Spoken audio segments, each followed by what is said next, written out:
इस कहानी में हम लोग देखने वाले हैं कि खीरा को बिना खाए सिर्फ सूंघ कर अपना पेट कैसे भर सकते हैं।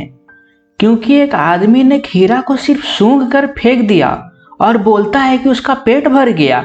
उसने ऐसा क्यों किया, हम देखेंगे आगे।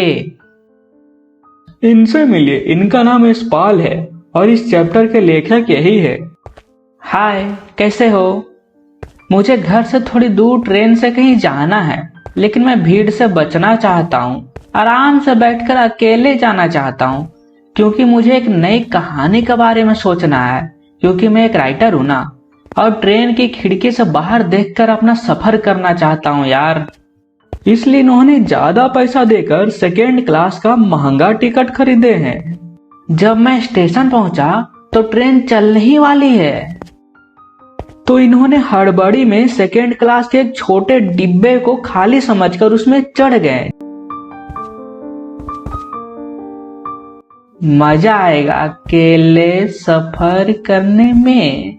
अरे यार, यहाँ पहले से एक लखनवी नवाब बहुत आराम से पालती मार कर बैठे हुए हैं।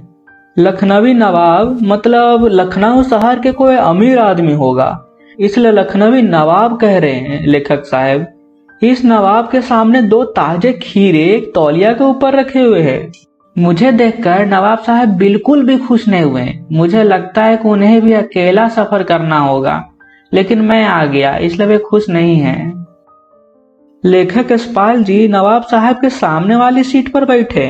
मुझे इमेजिन करने की आदत है, इसलिए मैं सोचने लगा कि इनके आने से नवाब साहब को दिक्कत हो रही होगी, क्योंकि नवाब साहब अकेले आराम से सफर करना चाहते होंगे ना, इसलिए उन्होंने सेकंड क्लास की सीट लिए हैं।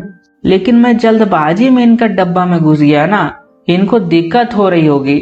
नवाब साहब को हो सकता है कि पसंद ना हो कोई दूसरा आदमी उनके साथ सफर करे।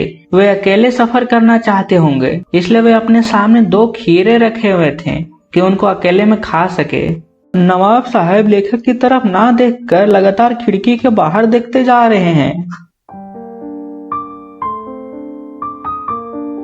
अचानक नवाब साहब ने लेखक से खीरा खाने के लिए पूछे। ओह, आदाब अर्ज जनाब, खीरे का शौक फरमाइए। ये क्या, मुझे खीरा खाने बोल रहे हैं?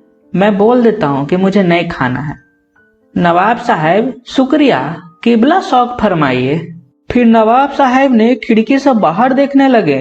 फिर उन्होंने खीरे को धोया और फिर उसे छोटे छोटे टुकड़ों में काटे। फिर उसमें जीरा नमक लगा दिए, मिर्च भी लगाए और फिर तौलिया के ऊपर वापस रख दिए। लखनऊ स्टेशन पर जो आदमी खीरा बेचता है ना, वो खीरा बनाने भी जानता है। उसी तरह नवाब साहब भी खीरा बनाने जानते हैं। इसके बाद नवाब साहब ने फिर एक बार लेखक से खाने के लिए पूछे। वल्लाह, शौक फरमाइए, लखनऊ का बालम खीरा है।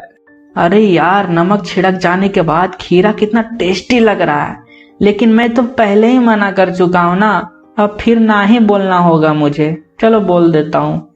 शुक्रिया, इस वक्त तलब महसूस नहीं हो रही है, किबला शौक फरमाइए। लेखक के मना करने के बाद नवाब साहब ने उस खीरे के टुकड़े को देखा। फिर खिड़की के बाहर देखकर एक गहरी सांस ली। फिर नवाब साहब ने खीरे के एक टुकड़े को उठाकर ओठों तक ले गए।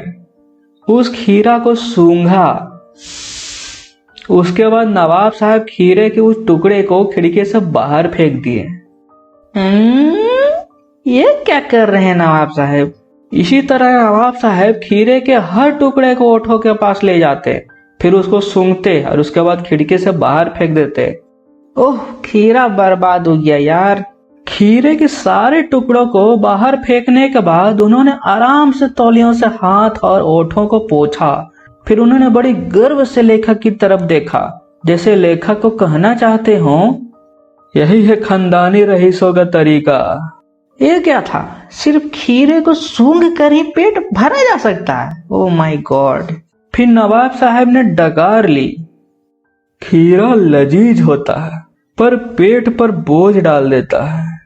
यह नवाब साहब मेरे सामने अपना नवाबी दिखाना चाहते हैं कि वह अमीर हैं, लेकिन असली बात वो घमंडी है, इसलिए तो खीरा को सूंघ कर फेंकती हैं। चलो कोई बात नहीं। एक और बात लेखक के दिमाग में आया।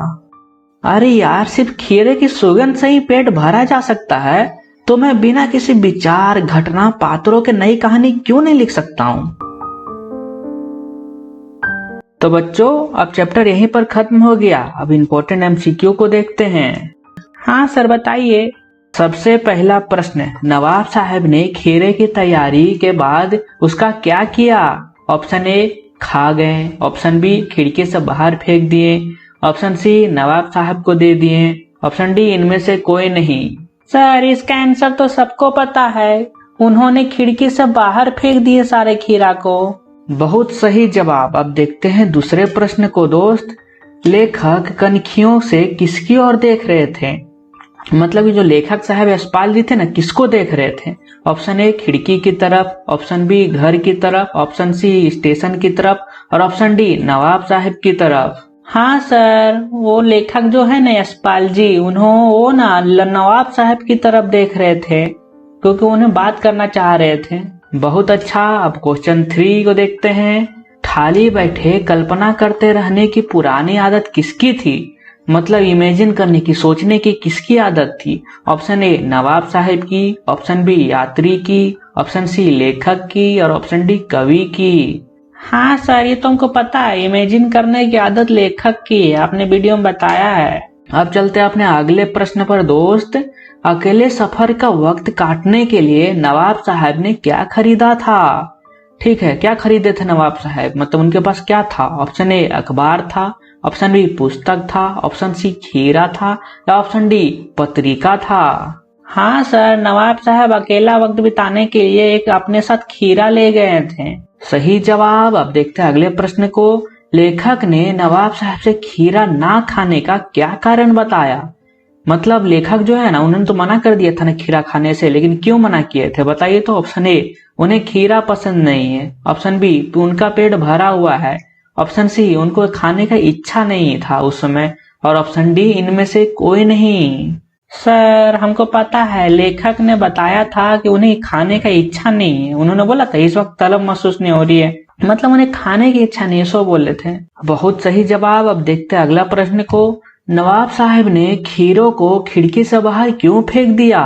ऑप्शन ए, अमीरी दिखाने के लिए। ऑप्शन बी, पेट भरने के कारण, क्योंकि उनका पेट भर गया था इसलिए फेंक दिए क्या? ऑप्शन सी, तबीयत खराब होने के कारण, क्या उनका तबीयत खराब हो गया था नवाब साहब का इसलिए फेंक दिए? ऑप्शन डी, इनमें से कोई नहीं। सर, ये तुमको पता है, नवाब साहब थोड़ा घमंडी थे। अपना अमीरी दिखाने के लिए ना वो फेंक दिए सारा का सारा खीरा, सूंघ के खा लेना चाहिए था। बहुत सही जवाब। अब देखते हैं अगले प्रश्न को मित्र। नवाब साहब ने खीरों की फांक का क्या किया? ऑप्शन ए, खिड़की से बाहर फेंक दिए। ऑप्शन बी, लेखक को दे दिए। ऑप्शन सी, खा गए। और ऑप्शन डी, बच्चे को दे दिए। हाँ सर, ये तो सबसे आसान प्रश्न है। खिड़की से बाहर फेंक दिए सारा खीरा को। अब देखते हैं अपने अगले प्रश्न को मित्र। वार्तालाप की शुरुआत किसने की? मतलब बातचीत करना किसने शुरू किया? ऑप्शन ए, लेखक ने। ऑप्शन बी, नवाब साहब ने। ऑप्शन सी, दुकानदार ने। और ऑप्शन डी, इनमें से कोई नहीं। हाँ सर, नवाब साहब अमीर थे, लेकिन उन्होंने ही सबसे पहले बात करना शुरू किया। मतलब नवाब साहब ने ही सबसे पहले बात की लेखक से। तो तुम लोग सब तेज हो गए हो, बहुत अच्छा जवाब दिए हो, सब टॉप करोगे। तो दोस्त, यदि वीडियो अच्छी लगा हो तो चैनल सब्सक्राइब कर लीजिए और अगल बगल जो वीडियोस को देख लीजिए। तो मिलते हैं अगले वीडियो में, तब तक के लिए जय हिंद।